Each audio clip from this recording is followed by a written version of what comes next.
राग सोरठ विच सतगुरु नौवें पातशाह जगत गुरु श्री गुरु तेग बहादुर साहिब। तेग बहादुर सिमरिया घर नौ नित आवे धाए, सब थाई होए सहाय। दीन दयाल सतगुरां दी पावन अमृत बाणी गुरु साहब दी किरपा नाल आपां विचार रहे हैं। नौवें पातशाह जी दे राग सोरठ दे 8 शब्द आपां पिछे विचारे हैं। 633 अंग ते श्री गुरु ग्रंथ साहिब जी महाराज जी दे नौवें पातशाह जी दी ये पावन अमृत बाणी दर्ज है। सरवण करन तो पहला गुरु पातशाह दे पवित्र चरनां विच अपनी हाजरी लवाउंदे आखो जी सतनाम श्री वाहिगुरु साहिब जी। सोरठ महला नावा, एह जग मीत न देखियो कोई। राग सोरठ है। नौवें पातशाह जगत गुरु श्री गुरु तेग बहादुर साहिब जी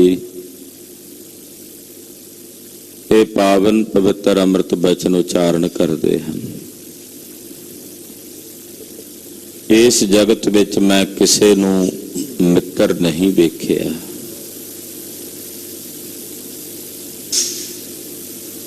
हुंदे ने संसार दे मित्र, उन्हां मित्रां दा संबंध कई बार जिउंदियां जी भी तोड़ नहीं निभदा। उन्हां मित्रां दी मित्रताई भी जिउंदियां जी अध विचों टुट जांदी। फिर इत्थे तां उस मित्र दी गल हुंदी है जेड़ा मित्र इस शरीर दे छुटण तो बाद भी मित्र बन के कोल हो के बांह फड़दा। इस शरीर दे छुट जाण तो बाद भी तो पातशाह इस जगत दे विच जेड़े मित्र ने उन्हां नूं वेख के कहंदे आ इस जगत विच कोई मित्र नहीं है किसे दा। मैं किसे नूं इस जगत विच सदैवी काल लई किसे दा मित्र नहीं वेखिया। सगल जगत अपने सुख लाग्यो, दुख में संग न होई। सारा जगत एक दूजे नाल इसे करके लगा होया, सब नूं आपो अपने सुख दी कंख है। हर एक नूं आपो अपने सुख दी कंख है। मैं तुहाडे नाल जुड़िया अपने सुख करके, तुसी संसार दे हर एक प्राणी मात्र नाल किसे नाल जुड़े हो अपने सुख करके जुड़े। जेड़ा बंदा दुख देण लग पे कदे असीं उहदे नाल जुड़दे हां। जेड़ा बंदा साडे लई तकलीफदायक होवे दुखदायक होवे असीं उहनूं वेख के किनारा कर लैने, भावें उहदे नाल कदे इक्को थाली च बह के बुरकियां तोड़ के उहदे मूँह च पाईयां होण खाधियां होण। पर जे वो मित्र जे वो संबंधी दुखदाई हो जाए तो असीं उहनूं वेखना भी पसंद नहीं करते। ਇਹਦਾ मतलब हर एक प्राणी मात्र हर एक जीव एक दूजे नाल आपो अपने सुख दी कांखा करके जुड़िया होया। मां पुत नाल जुड़ी है कि वड्डा हो के मैनू धन लिया के देगा, मेरियां लोड़ां पूरियां करेगा। भाई भाई नाल जुड़िया है, आपो अपने सुख वास्ते जुड़े हैं, स्वार्थ वास्ते जुड़े ने। मित्र मित्र नाल जुड़िया स्वार्थ करके जुड़िया है। तो सब आपो अपने सुख करके ही गुरुदेव कहंदे एक दूजे नाल जुड़े हुए ने। सब सगल जगत अपना सुख लाग्यो, दुख में संग ना होई। इन्हां विचों दुख दे विच कोई भी संगी नहीं हुंदा। जेड़ा दुख जिस प्राणी नूं आउंदा उसे नूं बर्दाश्त करना पैंदा ना। ਫਿਰ ਉਸ ਦੁੱਖ ਦੇ ਵਿੱਚ ਤਾਂ ਕੋਈ ਵੀ ਸੰਗੀ ਨਹੀਂ ਹੁੰਦਾ। ਸੁਖ ਦੇ ਮਿੱਤਰ ਬਹੁਤ ਨੇ ਸੰਸਾਰ ਮੈਂ, ਸੁਖ ਮੈਂ ਬਹੁ ਸੰਗੀ ਭਏ, ਦੁਖ ਮੈਂ ਸੰਗ ਨਾ ਕੋਏ। ਨੌਵੇਂ ਪਾਤਸ਼ਾਹ ਸ਼ਲੋਕਾਂ 'ਚ ਵੀ ਬਚਨ ਕਰਦੇ ਕਿ ਸੁਖ ਦੇ ਵਿੱਚ ਬੜੇ ਸੰਗੀ ਨੇ, ਪਰ ਦੁੱਖ ਦੇ ਵਿੱਚ ਕੋਈ ਸੰਗੀ ਨਹੀਂ ਹੈ।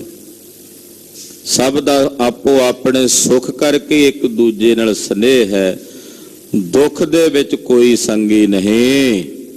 ਰਹਾਓ ਦਾਰਾ ਮੀਤ ਪੂਤ ਸੰਬੰਧੀ, ਸਾਗਰੇ ਤਨ ਸਿਓ ਲਾਗੇ। ਦਾਰਾ ਘਰ ਵਾਲੀ, ਮੀਤ ਮਿੱਤਰ ਨੂੰ ਕਹਿੰਦੇ ਨੇ, ਪੂਤ ਪੁੱਤਰ ਨੂੰ ਕਹਿੰਦੇ ਨੇ, ਸੰਬੰਧੀ ਰਿਸ਼ਤੇਦਾਰ ਸੰਬੰਧੀ, ਇਹ ਸਾਰੇ ਆਪੋ ਆਪਣੇ ਸਵਾਰਥ ਕਰਕੇ ਤੇਰੇ ਨਾਲ ਧਨ ਲਈ ਲੱਗੇ ਹੋਏ ਨੇ। ਤੇਰੇ ਕੋਲ ਧਨ ਹੈ ਤਾਂ ਤੇਰੀ ਘਰ ਵਾਲੀ ਤੇਰੇ ਕੋਲ ਹੈ, ਤੇਰੇ ਕੋਲ ਧਨ ਹੈ ਤਾਂ ਪੁੱਤਰ ਪਾਪੂ ਬਾਪੂ ਕਰਦਾ ਨਹੀਂ ਥੱਕਦਾ, ਤੇਰੇ ਕੋਲ ਧਨ ਹੈ ਤਾਂ ਮਿੱਤਰ ਯਾਰ ਯਾਰ ਕਰਦੇ ਨਹੀਂ ਥੱਕਦੇ, ਤੇਰੇ ਕੋਲ ਧਨ ਹੈ ਤਾਂ ਸੰਬੰਧੀ ਰਿਸ਼ਤੇਦਾਰ, ਇਹ ਮੇਰਾ ਭਤੀਜਾ ਹੈ, ਇਹ ਮੇਰਾ ਮਾਮਾ ਹੈ, ਇਹ ਮੇਰਾ ਤਾਇਆ ਤੇ ਮੇਰਾ ਚਾਚਾ ਹੈ। ਧਨ ਹੈ ਤਾਂ ਉਹ ਸੰਬੰਧੀ ਜਿਹੜੇ ਨੇ ਤੇਰੇ ਨਾਲ ਜੁੜੇ ਹੋਏ ਨੇ। ਜੇ ਧਨ ਨਹੀਂ ਤੇ ਸੱਕੇ ਪੁੱਤਰ ਵੀ ਜਿਹੜੇ ਨੇ ਪਾਣੀ ਨਹੀਂ ਪੁੱਛਦੇ। ਧਨ ਨਹੀਂ ਤੇ ਕੋਈ ਮਿੱਤਰ ਕੋਲ ਨਹੀਂ ਖਲੋਂਦਾ ਵੀ ਕਿਤੇ ਮੇਰੇ ਕੋਲੋਂ ਨਾ ਮੰਗ ਲੈ। ਇਹੀ ਜਗਤ ਦੀ ਸੱਚਾਈ ਹੈ। ਪਾਤਸ਼ਾਹ ਕਹਿੰਦੇ ਦਾਰਾ ਮੀਤ ਪੂਤ ਸੰਬੰਧੀ, ਸਗਲੇ ਧਨ ਸਿਉ ਲਾਗੇ। ਇਹ ਸਾਰੇ ਕੇਵਲ ਧਨ ਨਾਲ ਹੀ ਲੱਗੇ ਹੋਏ ਨੇ। ਜੇ ਤੇਰੇ ਕੋਲ ਧਨ ਹੈ, ਮਾਇਆ ਦੇ ਦੋ ਛਿੱਲੜ ਹੈਣ ਤਾਂ ਇਹ ਸਾਰੇ ਤੇਰੇ ਨੇ। ਜੇ ਮਾਇਆ ਦੇ ਛਿੱਲੜ ਨਹੀਂ ਹਨ ਤਾਂ ਇਹਨਾਂ ਵਿੱਚੋਂ ਕੋਈ ਵੀ ਤੇਰਾ ਨਹੀਂ ਹੈ। ਨਿਰਧਨ ਬੰਦੇ ਨੂੰ ਤਾਂ ਕੋਈ ਆਦਰ ਨਹੀਂ ਦਿੰਦਾ। ਮਹਾਰਾਜ ਜੀ ਦੇ ਗੁਰਬਾਣੀ ਦੇ ਵੀ ਵਾਕ ਨੇ। ਨਿਰਧਨ ਬੰਦਾ ਜੇ ਕਿਸੇ ਸਰਧਨ ਕੋਲ ਚਲਾ ਜਾਏ ਤਾਂ ਉਹ ਅੱਗੋਂ ਪਿੱਠ ਵਿਖਾ ਦਿੰਦਾ, ਉਹ ਵੀ ਅੱਗੋਂ ਆਦਰ ਨਹੀਂ ਦਿੰਦਾ। ਹਾਲਾਂਕਿ ਗੁਰਦੇਵ ਪਾਤਸ਼ਾਹ ਬਾਅਦ ਚ ਕਹਿੰਦੇ ਆ, ਭਾਈ ਭਾਵੇਂ ਕੋਈ ਨਿਰਧਨ ਹੈ ਸਰਧਨ ਹੈ, ਹੈਣ ਤਾਂ ਭਾਈ ਪਰਮੇਸ਼ਰ ਦੇ ਪੈਦਾ ਕੀਤੇ ਹੋਏ ਜੀ, ਪਰ ਇਹ ਸਮਾਨਤਾ ਹਰ ਇੱਕ ਦੀ ਦ੍ਰਿਸ਼ਟੀ 'ਚ ਨਹੀਂ ਆਉਂਦੀ। ਪਾਤਸ਼ਾਹ ਕਹਿੰਦੇ ਸਾਰੇ ਸੰਬੰਧੀ ਮਿੱਤਰ ਭਰਾ ਰਿਸ਼ਤੇਦਾਰ ਇਹ ਸਭ ਤੇਰੇ ਨਾਲ ਤੇਰੇ ਇਕੱਤਰ ਕੀਤੇ ਹੋਏ ਧਨ ਕਰਕੇ ਲੱਗੇ ਹੋਏ ਹਨ। ਜਬ ਹੀ ਨਿਰਧਨ ਦੇਖਿਓ ਨਰ ਕੋ, ਸੰਗ ਛਾੜ ਸਭ ਭਾਗੇ।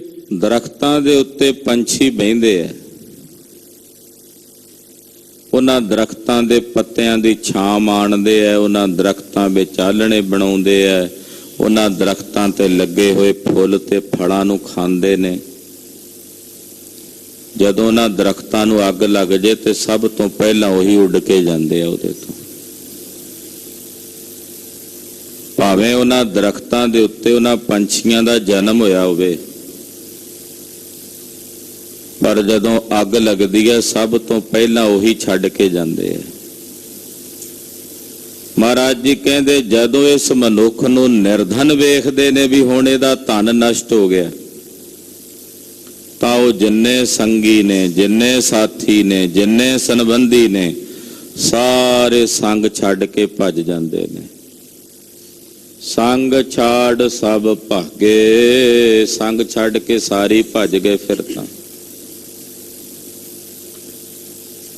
ਜਿੰਨੇ ਜੁੜੇ ਸੀ ਧਨ ਕਰਕੇ ਜੁੜੇ ਹੋਏ ਸੀ, ਜਦੋਂ ਧਨ ਹੀ ਨਹੀਂ ਰਿਹਾ, ਨਿਰਧਨ ਹੋ ਗਿਆ, ਤਾਂ ਫਿਰ ਉਹ ਸਾਰੇ ਸੰਗੀ ਛੱਡ ਕੇ ਭੱਜ ਗਏ। ਕਹੋ ਕਹਾ ਮਨ ਬੌਰੇ ਕੋ, ਇਨ ਸਿਓ ਨਿਹੋ ਲਗਾਇਓ। ਮੈਂ ਆਪਣੇ ਇਸ ਬੌਰੇ ਤੇ ਪਾਗਲ ਮਨ ਨੂੰ ਕੀ ਕਹਾਂ। ਏਦਾਂ ਦੇ ਲੋਕਾਂ ਨਾਲ ਜਿਨ੍ਹਾਂ ਬਾਰੇ ਉੱਪਰ ਦੱਸ ਕੇ ਆਏ ਨੇ, ਵੀ ਜਿਹੜੇ ਦੁੱਖ 'ਚ ਛੱਡ ਜਾਂਦੇ ਨੇ, ਨਿਰਧਨ ਹੋਏ ਨੂੰ ਛੱਡ ਜਾਂਦੇ ਨੇ। ਮੈਂ ਆਪਣੇ ਇਸ ਬੌਰੇ ਮਨ ਨੂੰ ਕੀ ਕਹਾਂ, ਇਹ ਮੁੜ ਮੁੜ ਕੇ ਫੇਰ ਇਹਨਾਂ ਵਿੱਚ ਲੱਗਦਾ। ਇਨ ਸਿਉ ਨੇਹੋ ਲਗਾਇਓ, ਇਹ ਫਿਰ ਵੀ ਇਹਨਾਂ ਨਾਲ ਨਿਹੋ ਲਾਂਦਾ। ਜਾਣਦਾ ਵੀ ਹੈ ਵੀ ਇਹ ਸਾਰੇ ਕੇਵਲ ਸੁੱਖ ਦੇ ਮਿੱਤਰ ਨੇ, ਧਨ ਦੇ ਮਿੱਤਰ ਨੇ, ਦੁੱਖ ਦੇ ਨਹੀਂ, ਕੰਗਾਲੀ ਦੇ, ਗਰੀਬੀ ਦੇ ਮਿੱਤਰ ਨਹੀਂ ਹਨ। ਪਰ ਇਹ ਬੌਰਾ ਤੇ ਪਾਗਲ ਮਨ, ਇਹਨੂੰ ਮੈਂ ਹੁਣ ਕੀ ਕਹਾਂ, ਕੀ ਸਮਝਾਵਾਂ। ਇਹ ਵੇਖਦਾ ਚਾਖਦਾ ਵੀ ਖੂਹ ਦੇ ਵਿੱਚ ਡਿੱਗ ਰਿਹਾ, ਫਿਰ ਵੀ ਇਹਨਾਂ ਦੇ ਨਾਲ ਨਿਹੋ ਲਾਂਦਾ, ਫਿਰ ਵੀ ਇਹਨਾਂ ਦੇ ਨਾਲ ਨਿਹੋ ਜੋੜੀ ਬੈਠਾ। ਦੀਨਾ ਨਾਥ ਸਕਲ ਭੈ ਭੰਜਨ, ਜਸ ਤਾਕੋ ਬਿਸਰਾਇਓ। ਦੀਨਾਨਾਥ ਜਿਹੜਾ ਸਾਰੇ ਭੈ ਨੂੰ ਭੰਨਣ ਵਾਲਾ, ਦੀਨਾਨਾਥ। ਦੀਨਾ ਦਾ ਮਤਲਬ ਡਰਿਆ ਹੋਇਆਂ ਦਾ ਨਾਥ, ਗਰੀਬਾਂ ਦਾ ਮਾਲਕ। ਉਹ ਸਾਰੇ ਭੈ ਭੰਨਣ ਵਾਲਾ ਹੈ, ਸਾਰੇ ਡਰ ਦੂਰ ਕਰਨ ਵਾਲਾ ਹੈ। ਹੇ ਮੇਰੇ ਮਨਾ, ਤੂੰ ਉਹਦਾ ਜਸ ਆਪਣੇ ਹਿਰਦੇ ਚੋਂ ਵਿਸਾਰੀ ਬੈਠਾ। ਇਹ ਜਿਹੜਾ ਬੰਦਾ ਹੈ, ਉਸ ਵਾਹਿਗੁਰੂ ਪਾਰ ਬ੍ਰਹਮ ਪਰਮੇਸ਼ਰ ਦਾ ਜਸ ਆਪਣੇ ਹਿਰਦੇ ਚੋਂ ਵਿਸਾਰੀ ਬੈਠਾ। ਜਸ ਤਾਂ ਕੋ ਬਿਸਰਾਇਓ, ਉਸ ਵਾਹਿਗੁਰੂ ਦਾ ਜਸ ਇਹ ਆਪਣੇ ਹਿਰਦੇ ਵਿੱਚੋਂ ਵਿਸਾਰੀ ਬੈਠਾ ਹੈ, ਜਿਹੜਾ ਦੀਨਾ ਦਾ ਨਾਥ ਹੈ ਔਰ ਸਾਰੇ ਸੰਸਾਰ ਦੇ ਡਰਾਂ ਨੂੰ ਭੰਨਣ ਵਾਲਾ ਹੈ। ਸੁਆਨ ਪੂਛ ਜਿਉ ਭਇਓ ਨਾ ਸੁਧੋ, ਬਹੁਤ ਯਤਨ ਮੈਂ ਕੀਨੋ। ਕੁੱਤੇ ਦੀ ਪੂੰਛ ਕਹਿੰਦੇ ਜਿਵੇਂ ਸਿੱਧੀ ਨਹੀਂ ਹੁੰਦੀ, ਕਹਿੰਦੇ ਮੈਂ ਵੀ ਆਪਣੇ ਇਸ ਮਨ ਨੂੰ ਬੜੇ ਯਤਨ ਕਰਕੇ ਸਿੱਧਾ ਕਰਨ ਦਾ ਯਤਨ ਕੀਤਾ, ਪਰ ਕੁੱਤੇ ਦੀ ਪੂੰਛ ਵਾਂਗੂ ਇਹ ਵੀ ਸਿੱਧਾ ਨਹੀਂ ਹੁੰਦਾ। ਮੈਂ ਬੜਾ ਯਤਨ ਕੀਤਾ ਵੀ ਇਹਨੂੰ ਸਿੱਧਿਆਂ ਕਰ ਲਵਾਂ, ਪਰ ਕੂਕਰ ਦੀ ਪੂੰਛ ਵੱਤ ਇਹ ਮਨ ਟੇਢੇ ਦਾ ਟੇਢਾ, ਫਿਰ ਟੇਢਾ ਚੱਲਦਾ। ਚਲਤ ਕਤ ਟੇਢੇ ਟੇਢੇ ਟੇਢੇ, ਇਹਦਾ ਸੁਭਾਅ ਹੈ, ਇਹ ਟੇਢਾ ਹੀ ਚੱਲਦਾ। ਯਤਨ ਕੀਤਾ ਇਹਨੂੰ ਸਿੱਧਿਆਂ ਕਰਨ ਦਾ, ਉਪਾਅ ਕੀਤਾ ਵੀ ਇਹ ਸਿੱਧਾ ਹੋ ਜਾਏ, ਪਰ ਨਹੀਂ ਹੁੰਦਾ। ਮੈਂ ਆਪਣੇ ਵੱਲੋਂ ਯਤਨ ਕੀਤੇ। ਨਾਨਕ ਲਾਜ ਬਿਰਦ ਕੀ ਰੱਖੋ, ਨਾਮ ਤੁਹਾਰੋ ਲੀਨੋ। ਧੰਨ ਗੁਰੂ ਤੇਗ ਬਹਾਦਰ ਸਾਹਿਬ ਸੱਚੇ ਪਾਤਸ਼ਾਹ ਜੀ ਫਰਮਾਉਂਦੇ ਨੇ, ਮਹਾਰਾਜ ਤੁਸੀਂ ਆਪਣੇ ਬਿਰਦ ਬਾਣੇ ਦੀ ਲਾਜ ਰੱਖੋ, ਜੋ ਤੁਹਾਡਾ ਬਿਰਦ ਹੈ। ਤੁਹਾਡਾ ਬਿਰਦ ਹੈ ਭਗਤ ਵਤਸਲ, ਤੁਹਾਡਾ ਬਿਰਦ ਹੈ ਪਤਿਤ ਪਾਵਨ, ਤੁਹਾਡਾ ਬਿਰਦ ਹੈ ਸ਼ਰਨ ਆਇਆਂ ਨੂੰ ਗਲ ਲਾਉਣਾ। ਮਹਾਰਾਜ ਜੀ ਤੁਸੀਂ ਆਪਣੇ ਬਿਰਦ ਦੀ ਲਾਜ ਰੱਖੋ, ਮੈਨੂੰ ਹੋਰ ਨਹੀਂ ਕੁਝ ਕਰਨਾ ਆਉਂਦਾ, ਮੈਂ ਤਾਂ ਤੁਹਾਡਾ ਨਾਂ ਲਿਆ ਵੀ ਮੈਂ ਤੁਹਾਡਾ ਹਾਂ। ਹੇ ਗੁਰੂ ਨਾਨਕ ਸਾਹਿਬ ਤੁਹਾਡਾ ਸੇਵਕ ਹਾਂ।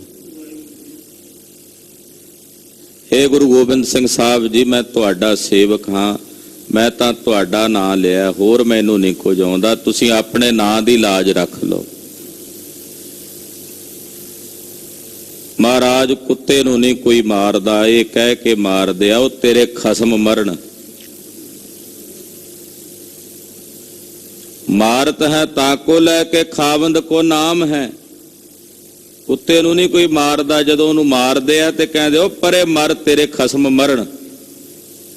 ਉਹਦੇ ਮਾਲਕ ਦਾ ਨਾਂ ਲੈ ਕੇ ਮਾਰਦੇ ਆ। ਮਹਾਰਾਜ ਅਸੀਂ ਤੁਹਾਡੇ ਦਰ ਘਰ ਦੇ ਕੂਕਰ ਹਾਂ, ਸੇਵਕ ਹਾਂ, ਤੁਸੀਂ ਸਾਡੇ ਮਾਲਕ ਹੋ, ਤੁਹਾਡੇ ਨਾਂ ਦੀ ਲਾਜ ਤੁਸੀਂ ਆਪ ਰੱਖੋ। ਸਾਡਾ ਕੀ ਹੈ, ਅਸੀਂ ਤਾਂ ਕੁਝ ਵੀ ਨਹੀਂ,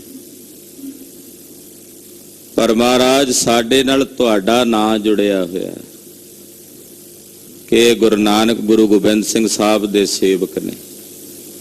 ਮਹਾਰਾਜ ਤੁਸੀਂ ਆਪਣੇ ਬਿਰਦ ਦੀ ਲਾਜ ਰੱਖੋ। ਜਗਤ ਗੁਰੂ ਸ੍ਰੀ ਗੁਰੂ ਤੇਗ ਬਹਾਦਰ ਸਾਹਿਬ ਸੱਚੇ ਪਾਤਸ਼ਾਹ ਸਾਨੂੰ ਆਪ ਜੀ ਦੇ ਦਰ ਘਰ ਦੇ ਸੇਵਕ ਕਿਹਾ ਜਾਂਦਾ ਹੈ।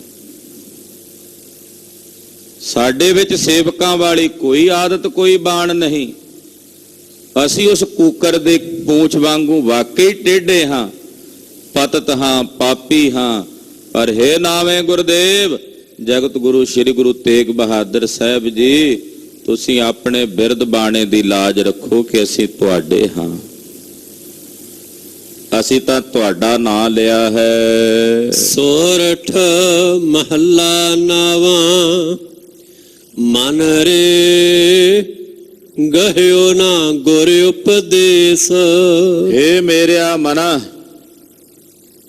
ਤੂੰ ਹਾਲੇ ਵੀ ਗੁਰੂ ਕੇ ਉਪਦੇਸ਼ ਨੂੰ ਗ੍ਰਹਿਣ ਨਹੀਂ ਕੀਤਾ।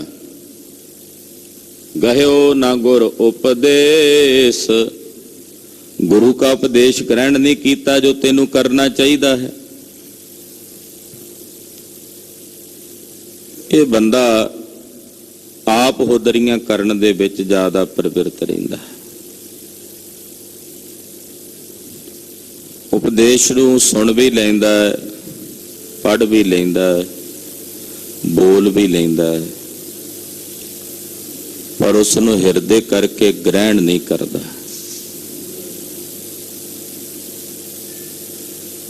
भाई साहब भाई गुरदास जी का कथन है, वो कहते गाए सुनै आखें मीचै पाइयै न परम पद, गुर उपदेश जौलो हृदय ना कमाइए। गा के सुन के अखां मीच के परम पद भी नहीं मिलती ਜਦੋਂ ਤੱਕ ਗੁਰੂ ਕੇ ਉਪਦੇਸ਼ ਨੂੰ ਆਪਣੇ ਹਿਰਦੇ ਵਿੱਚ ਵਸਾ ਕੇ ਉਹਦੀ ਕਮਾਈ ਨਹੀਂ ਕਰਦੇ। ਜਿਨ੍ਹਾਂ ਗੁਰਮੁਖਾਂ ਦੇ ਹਿਰਦਿਆਂ ਵਿੱਚ ਗੁਰੂ ਕਾ ਉਪਦੇਸ਼ ਵਸਦਾ ਹੈ, ਉਹਨਾਂ ਬਾਬਤ ਵੀ ਭਾਈ ਗੁਰਦਾਸ ਜੀ ਲਿਖਦੇ ਨੇ, ਗੁਰਮੁਖ ਹਿਰਦਾ ਅਮੁੱਲ ਹੈ, ਅੰਦਰ ਗੁਰੂ ਉਪਦੇਸ਼ ਵਸਾਏ। ਉਹਨਾਂ ਗੁਰਮੁਖਾਂ ਦੇ ਹਿਰਦੇ ਅਮੋਲਕ ਤੇ ਪਵਿੱਤਰ ਹੋ ਜਾਂਦੇ ਨੇ ਜਿਨ੍ਹਾਂ ਗੁਰਮੁਖਾਂ ਦੇ ਹਿਰਦਿਆਂ ਵਿੱਚ ਗੁਰੂ ਕਾ ਉਪਦੇਸ਼ ਵਸਦਾ ਹੈ। ਪਾਤਸ਼ਾਹ ਕਹਿੰਦੇ ਆ, ਹੈ ਮੇਰਿਆ ਮਨਾ, ਤੂੰ ਗੁਰੂ ਕੇ ਉਪਦੇਸ਼ ਨੂੰ ਗ੍ਰਹਿਣ ਨਹੀਂ ਕੀਤਾ। ਹਾਂਜੀ, ਕਹਾ ਭਇਓ ਜੋ ਮੂੜ ਮੁਡਾਇਓ, ਭਗਵੋ ਕੀਨੋ ਭੇਸ। ਜਿਹੜਾ ਬੰਦਾ ਗੁਰੂ ਕਾ ਉਪਦੇਸ਼ ਗ੍ਰਹਿਣ ਹੀ ਨਾ ਕਰੇ ਤੇ ਕੀ ਹੋ ਗਿਆ, ਜੇ ਉਹ ਮੂਡ ਬਣਾਉਂਦਾ ਫਿਰੇ।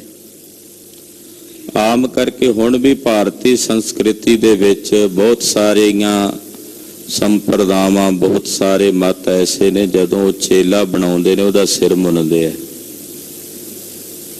ਉਹਨੂੰ ਮੁੰਡਨ ਕਰਨਾ ਕਹਿੰਦੇ। ਵੈਸੇ ਵਿਧਾਨ ਸੀ ਕਿ ਪਹਿਲਾਂ ਸਿਰ ਲੈਂਦੇ ਸੀ, ਸਿਰ ਵੱਢ ਕੇ ਉਹਨੂੰ ਸੁਰਜੀਤ ਕਰਦੇ ਸੀ। ਕਲਯੁਗ ਦੇ ਉਹਨਾਂ ਲੋਕਾਂ ਕੋਲੋਂ ਸ਼ਕਤੀ ਰਹੀ ਨਹੀਂ ਤੇ ਫਿਰ ਉਹਨਾਂ ਨੇ ਸਿਰ ਵੱਢਣ ਦੀ ਬਜਾਏ ਸਿਰ ਦੇ ਉੱਪਰੋਂ ਜੂੜਾ ਵੱਢਣਾ ਸ਼ੁਰੂ ਕਰ ਦਿੱਤਾ। ਮੁੰਡਨ ਕਰਕੇ ਉਹਨੂੰ ਕਹਿੰਦੇ ਨੇ ਚੇਲਾ ਮੁੰਡਣਾ, ਵੀ ਮੈਂ ਹੁਣ ਚੇਲਾ ਮੁੰਡ ਲਿਆ, ਵੀ ਇਹਦੇ ਕੇਸ ਮੁੰਡ ਲਏ ਨੇ, ਹੁਣ ਇਹ ਮੇਰੇ ਅਧੀਨ ਹੈ। ਚਾਹੇ ਉਹ ਯੋਗੀਆਂ ਦੇ ਵਿੱਚ ਪ੍ਰਵਿਰਤੀ ਹੋਵੇ, ਯੋਗੀ ਵੀ ਇਦਾਂ ਹੀ ਚੇਲਾ ਬਣਾਉਂਦੇ ਆ, ਸੰਨਿਆਸੀ ਵੀ ਇਸੇ ਤਰ੍ਹਾਂ ਚੇਲਾ ਬਣਾਉਂਦੇ ਆ।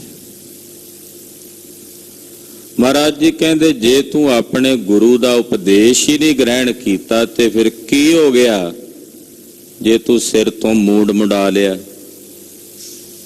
ਔਰ ਭਗਵੇਂ ਰੰਗ ਦੇ ਕੱਪੜੇ ਪਾ ਕੇ ਉਹ ਭੇਸ ਬਣਾ ਲਿਆ। ਜੇ ਉਪਦੇਸ਼ ਹੀ ਨਹੀਂ ਗ੍ਰਹਿਣ ਕੀਤਾ ਤੇ ਫਿਰ ਆ ਜੋ ਸਭ ਕੁਝ ਕੀਤਾ ਹੋਇਆ ਤੇਰਾ ਕਿਸੇ ਕੰਮ ਦਾ ਨਹੀਂ। ਜੇ ਮੂੰਡ ਮੜਾਉਣ ਦੀ ਗੱਲ ਕਰੀਏ ਤੇ ਭੇਡਾਂ ਰੋਜ਼ ਹੀ ਮੁੰਡੀਆਂ ਜਾਂਦੀਆਂ ਨੇ, ਸਾਲ 6 ਮਹੀਨੇ ਵਿੱਚ 2 ਵਾਰ,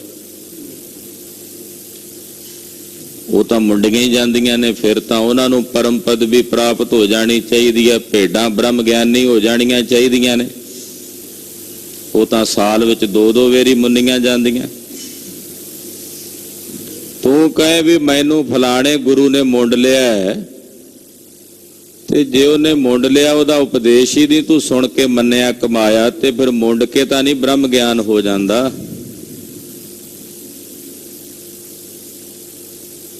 ਐਸੀ ਮਹਾਰਾਜ ਕਲਗੀਧਰ ਜੀ ਪਾਤਸ਼ਾਹ ਕਹਿੰਦੇ ਆ, ਭੇਡਾਂ ਨੂੰ ਫਿਰ ਬ੍ਰਹਮ ਗਿਆਨ ਹੋ ਜਾਣਾ ਚਾਹੀਦਾ ਸੀ। ਗੁਰਬਾਣੀ ਦਾ ਵੀ ਮਹਾਵਾਕ ਹੈ ਵੀ ਜੇ ਮੂੰਡ ਮੁੰਡਾ ਕੇ ਸਿੱਧ ਦੀ ਪ੍ਰਾਪਤੀ ਹੁੰਦੀ ਤੇ ਫਿਰ ਮੁਕਤੀ ਤਾਂ ਭੇਡਾਂ ਨੂੰ ਵੀ ਮਿਲ ਜਾਣੀ ਚਾਹੀਦੀ ਸੀ। ਮੂੰਡ ਮੁੰਡਾਇਆ ਜੋ ਸਿੱਧ ਪਾਈ, ਮੁਕਤੀ ਭੇਡ ਨਾ ਗਈਆ ਕਾਈ। ਫਿਰ ਭੇਡ ਨੂੰ ਨਾ ਮੁਕਤੀ ਮਿਲ ਜਾਂਦੀ, ਫਿਰ ਤਾਂ ਉਹਨੂੰ ਮੁਕਤੀ ਹੋ ਜਾਣੀ ਚਾਹੀਦੀ ਸੀ। ਦਇਆਨੰਦ ਪਾਤਸ਼ਾਹ ਕਹਿੰਦੇ ਕੀ ਹੋ ਗਿਆ ਜੇ ਮੂੰਡ ਮੁੰਡਾ ਲਿਆ? ਕੀ ਹੋਇਆ ਜੇ ਤੂੰ ਭਗਵੇ ਰੰਗ ਦੇ ਭੇਸ ਨੂੰ ਧਾਰਨ ਕਰ ਲਿਆ? ਭਗਵਾ ਭੇਸ, ਇਹਨੂੰ ਵੈਸੇ ਗੇਰੂ ਰੰਗ ਕਿਹਾ ਜਾਂਦਾ ਸੀ। ਗੇਰੂ ਦਾ ਡੜਾ ਲੈ ਕੇ ਮਿੱਟੀ ਦਾ, ਉਹਦੇ ਨਾਲ ਆਪਣਾ ਕੱਪੜਾ ਰੰਗ ਲੈਂਦੇ ਸੀ ਵੀ ਮਿੱਟੀ ਵਾਂਗੂ ਅਸੀਂ ਨੀਵੇਂ ਹੋ ਗਏ। ਇਹ ਗੇਰੂ ਰੰਗ ਦੇ ਕੱਪੜੇ ਦੀ ਮਹੱਤਤਾ ਸੀ ਕਿ ਗੇਰੂ ਰੰਗ ਵਸਤਰ, ਉਹ ਰੰਗਣ ਦਾ ਮਤਲਬ ਹੁੰਦਾ ਸੀ ਉਹ ਦੂਜੇ ਰੰਗ ਨਹੀਂ ਸੀ ਰੰਗਦੇ। ਗੇਰੂ ਮਿੱਟੀ ਲੈ ਕੇ ਉਹਦੇ ਨਾਲ ਹੀ ਕੱਪੜੇ ਨੂੰ ਰੰਗ ਲੈਂਦੇ ਵੀ ਸਾਦਾ ਰਹਿਣਾ, ਸਰਲ ਰਹਿਣਾ। ਗੇਰੂ ਰੰਗ ਦਾ ਵਸਤਰ ਪਾਉਣ ਦਾ ਮਤਲਬ ਵੀ ਅਸੀਂ ਹੁਣ ਮਿੱਟੀ ਦੇ ਸਮਾਨ ਸਭ ਦੇ ਚਰਨਾਂ 'ਚ ਰਹਿਣ ਵਾਲੇ ਦਾਸ ਹੋ ਗਏ ਹਾਂ। ਪਰ ਸਾਡੇ ਸਮਾਜ ਵਿੱਚ ਜਿਨ੍ਹਾਂ ਨੇ ਗੇਰੂ ਰੰਗ ਦੇ ਕੱਪੜੇ ਪਾਏ ਉਹ ਤਾਂ ਹੰਕਾਰੀ ਹੋ ਗਏ, ਹੈਂਕੜ ਦੇ ਨਾਲ ਭਰ ਗਏ ਤੇ ਸਾਡੇ ਵਰਗਾ ਤਾਂ ਕੋਈ ਹੈ ਹੀ ਨਹੀਂ। ਉਹਨਾਂ ਗ੍ਰਸਤੀਆਂ ਨੂੰ ਮਾੜਾ ਕਹਿਣਾ ਸ਼ੁਰੂ ਕਰ ਦਿੱਤਾ। ਤੋ ਪਾਤਸ਼ਾਹ ਕਹਿੰਦੇ ਆ ਕੀ ਹੋਇਆ? ਕਹਾਂ ਭਇਓ ਜੋ ਮੂੰਡ ਮੁੰਡਾਇਓ, ਭਗਵੋ ਕੀਨੋ ਭੇਸ। ਭਗਵੇ ਰੰਗ ਦਾ ਭੇਸ ਧਾਰਨ ਕਰ ਲਿਆ। ਕੀ ਹੋ ਗਿਆ ਇਹਦੇ ਨਾਲ? ਗਿਆਨ ਤਾਂ ਨਹੀਂ ਹੋ ਗਿਆ। ਗਿਆਨ ਤਾਂ ਗੁਰੂ ਦੇ ਉਪਦੇਸ਼ ਨਾਲ ਹੋਣਾ ਸੀ। ਉਹ ਉਪਦੇਸ਼ ਤੂੰ ਆਪਣੇ ਹਿਰਦੇ 'ਚ ਧਾਰਨ ਨਹੀਂ ਕੀਤਾ। ਰਹਾਓ ਸਾਚ ਛਾੜ ਕੇ ਝੂਠਾ ਲਾਗਿਓ, ਜਨਮ ਅਕਾਰਥ ਖੋਇਓ। ਸੱਚ ਨੂੰ ਛੱਡ ਕੇ ਤੂੰ ਝੂਠ ਦੇ ਵਿੱਚ ਲੱਗ ਗਿਆ। ਜੋ ਸੱਚ ਸੀ ਉਹਨੂੰ ਛੱਡ ਕੇ ਝੂਠ ਵਿੱਚ ਪ੍ਰਵਿਰਤੀ ਹੋ ਰਹੀ ਆ ਤੇਰੀ, ਤੇ ਸੱਚ ਨੂੰ ਛੱਡ ਕੇ ਝੂਠ ਵਿੱਚ ਲੱਗੇ ਹੋਏ ਬੰਦਿਆ, ਤੂੰ ਆਪਣਾ ਜਨਮ ਅਕਾਰਥ ਗਵਾ ਰਿਹਾ ਹੈ। ਜਨਮ ਅਕਾਰਥ ਖੋਇਓ, ਆਪਣੇ ਜਨਮ ਨੂੰ ਅਕਾਰਥ ਹੀ ਗਵਾ ਲਿਆ। ਫਿਰ ਤਾਂ ਸੱਚ ਨੂੰ ਛੱਡ ਕੇ ਝੂਠ ਦੇ ਵਿੱਚ ਲੱਗਾ ਹੋਇਆ। ਸੱਚ ਉਪਦੇਸ਼ ਸੀ ਉਹਨੂੰ ਧਾਰਨ ਨਹੀਂ ਕੀਤਾ। ਭੇਸ ਤਾਂ ਇਹ ਤਾਂ ਬਾਹਰ ਦੇ ਸਮਾਜ ਦੀਆਂ ਰੋ ਰੀਤੀਆਂ, ਲੋਕ ਕਰੀਤੀਆਂ, ਸਮਾਜ ਕਰੀਤੀਆਂ ਬਣੀਆਂ ਹੋਈਆਂ ਨੇ। ਅਸਲ ਤਾਂ ਗੁਰ ਉਪਦੇਸ਼ ਸੀ ਜਿਹਨੂੰ ਸੱਚ ਨੂੰ ਹਿਰਦੇ ਦੇ ਵਿੱਚ ਵਸਾਉਣਾ ਸੀ, ਤੇ ਕੇਵਲ ਭੇਸ ਤੱਕ ਹੀ ਸੀਮਤ ਰਹਿ ਗਿਆ। ਭੇਸ ਨੂੰ ਹੀ ਸਭ ਕੁਝ ਸਮਝ ਲਿਆ। ਤਾਂ ਮਹਾਰਾਜ ਜੀ ਕਹਿੰਦੇ ਫਿਰ ਤੂੰ ਸੱਚ ਨੂੰ ਛੱਡ ਕੇ ਝੂਠ ਤੇ ਲੱਗਾ ਹੋਇਆ। ਜਿਹੜੇ ਸੱਚ ਨੂੰ ਛੱਡ ਕੇ ਝੂਠ ਨਾਲ ਲੱਗੇ ਹੋਏ ਨੇ, ਉਹਨਾਂ ਨੇ ਆਪਣਾ ਜਨਮ ਅਕਾਰਥ ਗਵਾ ਲਿਆ। ਕਰ ਪਰਪੰਚ ਉਦਰ ਨਿਜ ਭੁਖਿਓ, ਪਸ ਕੀ ਨਿਆਈ ਸੋਇਓ। ਪਰਪੰਚ ਕਰਕੇ, ਪਰਪੰਚ ਦਾ ਮਤਲਬ ਹੁੰਦਾ ਵਾਲ ਛਲ ਕਰਕੇ, ਠੱਗੀ ਕਰਕੇ ਆਪਣਾ ਢਿੱਡ ਭਰਿਆ। ਉਦਰ ਨਿਜ ਭੁਖਿਓ, ਢਿੱਡ ਭਰਿਆ ਪਰਪੰਚ ਕਰਕੇ। ਵੀ ਜੇ ਪਰਪੰਚ ਨਾ ਕਰੇ, ਅੱਖਾਂ ਦੇ ਵਿੱਚ ਤੇਲ ਜਿਹਾ ਪਾ ਕੇ, ਨੇਤਰਾਂ ਚੋਂ ਨੀਰ ਵਹਾ ਕੇ ਲੋਕਾਂ ਨੂੰ ਨਾ ਵਿਖਾਏ, ਤੇ ਕੋਈ ਆ ਕੇ ਮੱਥਾ ਨਹੀਂ ਟੇਕਦਾ। ਆਖਨ ਭੀਤਰ ਤੇਲ ਕੋ ਡਾਰ ਕਾ, ਲੋਗਨ ਨੀਰ ਬਹਾਏ ਦਿਖਾਵੈ। ਅੱਖਾਂ ਵਿੱਚ ਤੇਲ ਪਾ ਕੇ ਲੋਕਾਂ ਨੂੰ ਨੀਰ ਵਹਾ ਕੇ ਵਿਖਾਉਣਾ ਤੇ ਕਹਿਣਾ ਵੇਖੋ ਜੀ ਬਾਬਾ ਜੀ ਵੈਰਾਗੀ ਬੜੇ ਨੇ। ਉਹਨਾਂ ਦੀਆਂ ਅੱਖਾਂ ਵਿੱਚੋਂ ਤਾਂ ਅਥਰੂ ਵਗਦੇ ਰਹਿੰਦੇ ਆ।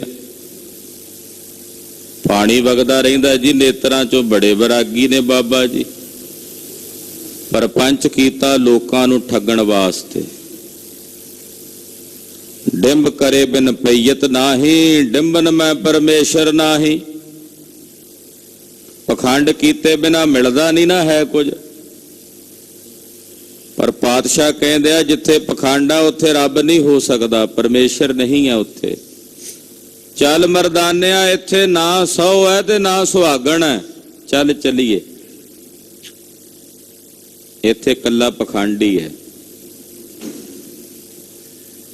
ਤੋ ਪਰਪੰਚ ਕਰਕੇ, ਠੱਗੀ ਕਰਕੇ ਆਪਣਾ ਉਦਰ, ਆਪਣਾ ਪੇਟ ਭਰਿਆ।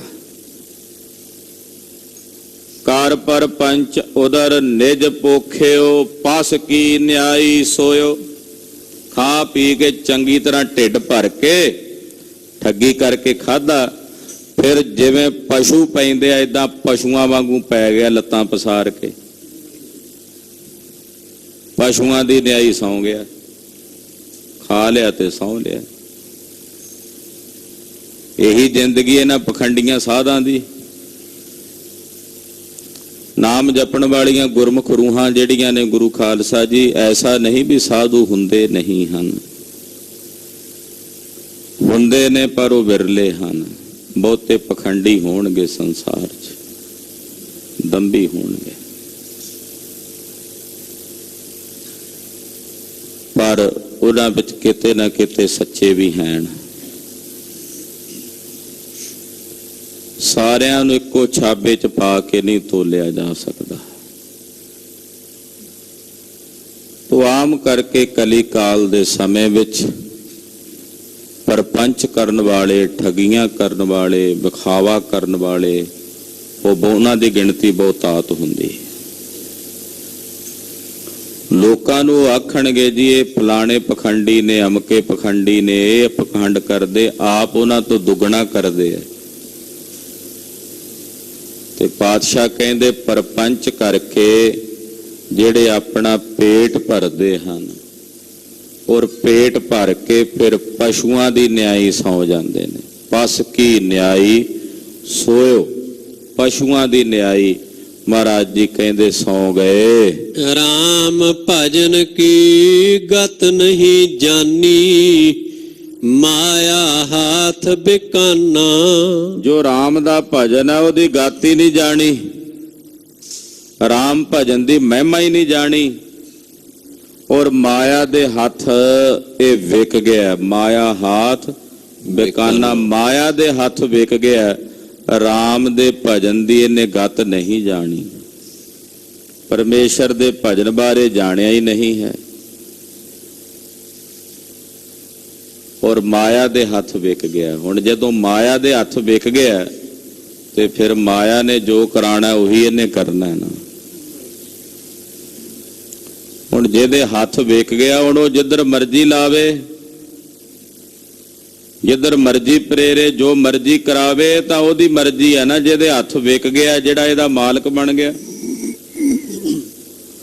ਮਹਾਰਾਜ ਜੀ ਕਹਿੰਦੇ ਮਾਇਆ ਦੇ ਹੱਥ ਵਿਕ ਗਿਆ, ਜਿਸ ਕਰਕੇ ਰਾਮ ਦੇ ਨਾਮ ਦੇ ਭਜਨ ਦੀ ਇਹਨੇ ਗਤ ਨਹੀਂ ਜਾਣੀ।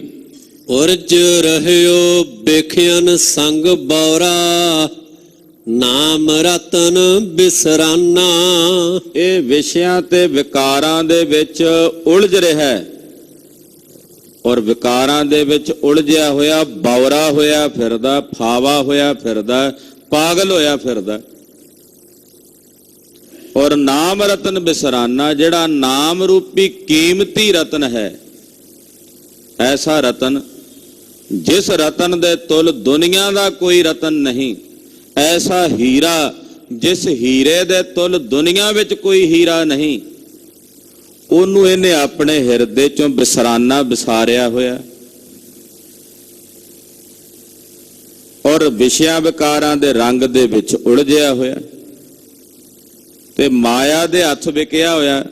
ਰਾਮ ਦੇ ਨਾਮ ਦੇ ਭਜਨ ਦੀ ਇਹਨੇ ਸਾਰ ਨਹੀਂ ਜਾਣੀ, ਉਹਨੂੰ ਆਪਣੇ ਹਿਰਦੇ ਵਿੱਚੋਂ ਇਹ ਬੰਦਾ ਵਿਸਾਰੀ ਬੈਠਾ ਹੈ। ਰਹਿਓ ਅਚੇਤ ਨਾ ਚਿਤਿਓ ਗੋਬਿੰਦ, ਅਚੇਤ ਹੋ ਕੇ ਰਹਿੰਦਾ। ਅਚੇਤ ਦਾ ਮਤਲਬ ਹੁੰਦਾ ਨਾ ਸਮਝ ਬਣ ਕੇ, ਜਿਵੇਂ ਕਹਿੰਦੇ ਨੇ ਡੋਰ ਭੋਰ ਜਿਹਾ ਹੋਇਆ ਰਹਿੰਦਾ, ਅਚੇਤ। ਅਚੇਤ ਹੁੰਦਾ ਤੇ ਗੋਬਿੰਦ ਨੂੰ ਨਹੀਂ ਚੇਤਦਾ। ਰਹਿਓ ਅਚੇਤ ਨਾ ਚੇਤਿਓ ਗੋਬਿੰਦ। ਅਚੇਤ ਹੋ ਕੇ ਰਹਿੰਦਾ ਤੇ ਗੋਬਿੰਦ ਨੂੰ ਨਹੀਂ ਚੇਤਦਾ, ਜਿਸ ਨੂੰ ਚੇਤਣ ਵਾਸਤੇ ਸਤਿਗੁਰੂ ਜੀ ਬਾਰ-ਬਾਰ ਹੁਕਮ ਕਰਦੇ ਆ, ਭਾਈ ਪਰਮੇਸ਼ਰ ਨੂੰ ਭਜੋ, ਨਿਰੰਕਾਰ ਦਾ ਚਿੰਤਨ ਕਰੋ।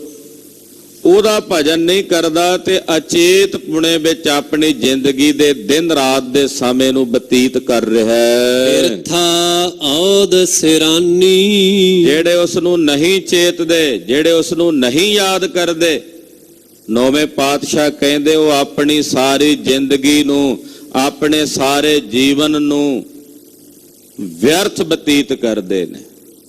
ਬਿਰਥਾ ਔਦ ਸਿਰਾਨ। ਔਦ ਨਾਮ ਹੁੰਦਾ ਅਵਧੀ ਦਾ, ਉਮਰ ਦਾ, ਤੇ ਬਿਰਥਾ ਦਾ ਅਰਥ ਸਪਸ਼ਟ ਹੀ ਆ ਵੀ ਵਿਅਰਥ ਹੀ ਉਹ ਆਪਣੀ ਜ਼ਿੰਦਗੀ ਨੂੰ ਬਤੀਤ ਕਰਦੇ ਨੇ, ਜਿਹੜੇ ਉਸ ਪਰਮੇਸ਼ਰ ਨੂੰ ਯਾਦ ਨਹੀਂ ਕਰਦੇ, ਉਸ ਨੂੰ ਚਿੰਤਨ ਵਿੱਚ ਨਹੀਂ ਲਿਆਉਂਦੇ। ਉਹ ਅਚੇਤ ਪੁਣੇ ਦੇ ਵਿੱਚ ਰਹਿ ਕੇ ਆਪਣੀ ਜ਼ਿੰਦਗੀ ਨੂੰ ਬਤੀਤ ਕਰਦੇ ਨੇ, ਉਹਦਾ ਚਿੰਤਨ ਨਹੀਂ ਕਰਦੇ, ਵਾਹਿਗੁਰੂ ਨੂੰ ਯਾਦ ਨਹੀਂ ਕਰਦੇ। ਇਹੋ ਜਿਹੇ ਬੰਦੇ ਆਪਣੀ ਜ਼ਿੰਦਗੀ ਦੇ ਸਮੇਂ ਨੂੰ ਅਜਾਈ ਗਵਾ ਲੈਂਦੇ ਹਨ। ਕਹੋ ਨਾਨਕ ਹਰ ਬਿਰਦ ਪਛਾਨੋ। ਧੰਨ ਸ੍ਰੀ ਗੁਰੂ ਤੇਗ ਬਹਾਦਰ ਸਾਹਿਬ ਨੌਵੇਂ ਪਾਤਸ਼ਾਹ ਫਰਮਾਉਂਦੇ ਹਨ, ਹੇ ਹਰੀ ਜੀ, ਤੁਸੀਂ ਆਪਣਾ ਬਿਰਦ ਪਛਾਣੋ। ਹਮਰੀ ਗਣਤ ਨਾ ਗਣੀਆਂ ਕਾਈ, ਹਮਰੀ ਗਣਤ ਨਾ ਗਣੀਆਂ ਕਾਈ। ਹਮਰੀ ਗਣਤ ਨਾ ਗਣੀਆ ਕਾਈ, ਹਮਰੀ ਗਣਤ ਨਾ ਗਣੀਆ ਕਾਈ। ਹਮਰੀ ਗਣਤ ਨਾ ਗਣੀਆਂ ਕਾਈ, ਹਮਰੀ ਗਣਤ ਨਾ ਗਣੀਆਂ ਕਾਈ। ਹਮਰੀ ਗਣਤ ਨਾ ਗਣੀਆ ਕਾਈ, ਹਮਰੀ ਗਣਤ ਨਾ ਗਣੀਆ ਕਾਈ। ਆਪਣਾ ਬਿਰਦ ਪਛਾਣ, ਆਪਣਾ ਬਿਰਦ ਪਛਾਣ। ਆਪਣਾ ਬਿਰਦ ਪਛਾਣ, ਆਪਣਾ ਬਿਰਦ ਪਛਾਣ। ਆਪਣਾ ਬਿਰਦ ਪਛਾਣ, ਆਪਣਾ ਬਿਰਦ ਪਛਾਣ। ਆਪਣਾ ਬਿਰਦ ਪਛਾਣ, ਆਪਣਾ ਬਿਰਦ ਪਛਾਣ। ਉਹ ਨਾਨਕ ਹਰ ਬਿਰਦ ਪਛਾਨੋ। ਧੰਨ ਗੁਰੂ ਤੇਗ ਬਹਾਦਰ ਸਾਹਿਬ ਜੀ ਕਹਿੰਦੇ, ਵਾਹਿਗੁਰੂ ਜੀ, ਹਰੀ ਜੀ, ਤੁਸੀਂ ਆਪਣੇ ਬਿਰਦ ਨੂੰ ਪਛਾਣੋ, ਜੋ ਤੁਹਾਡਾ ਬਿਰਦ ਹੈ, ਸ਼ਰਨ ਆਇਆਂ ਨੂੰ ਰੱਖਣਾ। ਭੁੱਲੇ ਸਦਾ ਪ੍ਰਾਨੀ। ਮਹਾਰਾਜ ਅਸੀਂ ਪ੍ਰਾਣੀ, ਅਸੀਂ ਤਾਂ ਸਦਾ ਹੀ ਭੁੱਲੇ ਹਾਂ, ਸਦਾ ਹੀ ਭੁੱਲਣ ਵਿੱਚ ਆ। ਮਹਾਰਾਜ ਤੁਸੀਂ ਇਹ ਭੁੱਲ ਗੁਰੂ ਕਰਤਾਰ ਹੋ, ਕਿਰਪਾ ਕਰੋ, ਆਪਣੇ ਬਿਰਦ ਨੂੰ ਪਛਾਣੋ। ਮਹਾਰਾਜ ਅਸੀਂ ਤਾਂ ਸਦਾ ਹੀ ਭੁੱਲੇ ਹੋਏ ਹਾਂ, ਸਦਾ ਹੀ ਭੁੱਲਾਂ ਕਰਦੇ ਹਾਂ, ਖਿਨ ਖਿਨ ਭੁੱਲਣਹਾਰ ਆ। ਮਹਾਰਾਜ ਤੁਹਾਡਾ ਬਿਰਦ ਹੈ, ਤੁਹਾਡੀ ਸ਼ਰਨ ਆਇਆਂ ਨੂੰ ਤੁਸੀਂ ਬਖਸ਼ ਲੈਂਦੇ ਹੋ। ਧੰਨ ਸ੍ਰੀ ਗੁਰੂ ਤੇਗ ਬਹਾਦਰ ਸਾਹਿਬ ਨੌਵੇਂ ਪਾਤਸ਼ਾਹ ਜੀ ਦੇ ਇਹ ਪਾਵਨ ਪਵਿੱਤਰ ਅੰਮ੍ਰਿਤ ਬਚਨ ਹਨ, ਜੋ ਗੁਰੂ ਪਾਤਸ਼ਾਹ ਦੀ ਕਿਰਪਾ ਨਾਲ ਆਪਾਂ ਸਾਰਿਆਂ ਨੇ ਰਲ ਮਿਲ ਕੇ ਵਿਚਾਰੇ ਨੇ। ਗੁਰੂ ਕੀ ਬਾਣੀ ਅਗਾਧ ਬੋਧ ਹੈ, ਵਿਚਾਰਾਂ ਕਰਦਿਆਂ ਹੋਈਆਂ ਅਨੇਕਾਂ ਪ੍ਰਕਾਰ ਦੀਆਂ ਭੁੱਲਾਂ ਚੁੱਕਾਂ ਦੀ ਖਿਮਾ ਕਰਨੀ, ਅਰਦਾਸ ਕਰਨੀ ਕਿ ਸਤਿਗੁਰੂ ਜੀ ਅੱਗੇ ਵਾਸਤੇ ਸਦ ਬੁੱਧੀ ਔਰ ਸਮਤ ਪ੍ਰਦਾਨ ਕਰਨ। ਸਾਧ ਸੰਗਤ ਜੀ, ਬੇਨਤੀ ਹੈ ਕਿ ਗੁਰੂ ਕੇ ਲੰਗਰਾਂ ਵਿੱਚ ਜਿੱਥੇ ਅਨੇਕਾਂ ਪ੍ਰਾਣੀ ਗੁਰੂ ਸਾਹਿਬ ਦੀ ਕਿਰਪਾ ਨਾਲ ਆ ਕੇ ਲੰਗਰ ਗ੍ਰਹਿਣ ਕਰਦੇ ਹਨ, ਕਣਕ ਦੀ ਸੇਵਾ ਸੰਗਤ ਵੱਲੋਂ ਕੀਤੀ ਜਾਵੇ, ਇਹ ਬੇਨਤੀ ਪ੍ਰਬੰਧਕਾਂ ਵੱਲੋਂ ਹੈ। ਧੰਨ ਗੁਰੂ ਰਾਮਦਾਸ ਸੋਢੀ ਸੁਲਤਾਨ ਪਾਤਸ਼ਾਹ ਦੇ ਲੰਗਰਾਂ ਵਿੱਚ